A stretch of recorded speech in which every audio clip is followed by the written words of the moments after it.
On Friday morning, China's Ministry of Commerce signaled a subtle but significant shift in the ongoing trade standoff with the United States.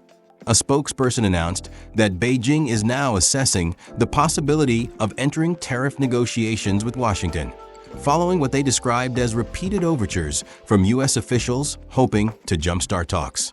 The U.S. has recently sent multiple messages to China through relevant parties, hoping to start talks with China. China is currently evaluating this, the spokesperson told reporters. This development comes after months of escalating tensions, with both sides locked in a tit-for-tat tariff war that has roiled global markets and put immense pressure on manufacturers and exporters in both countries.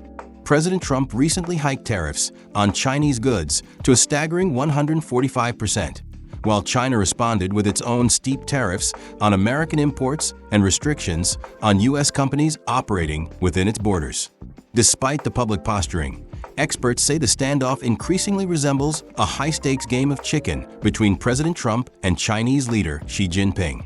Both leaders are under pressure to project strength at home, yet each is quietly seeking a way to de-escalate the conflict without losing face.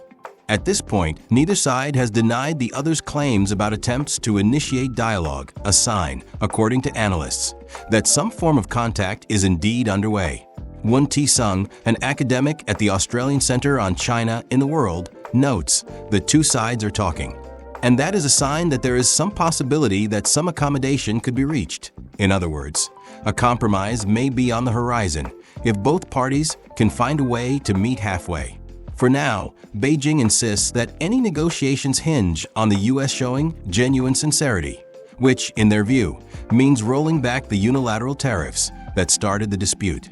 As the world's two largest economies edge closer to the negotiating table, businesses and investors will be watching closely for signs that this long-running trade war might finally be heading toward a truce.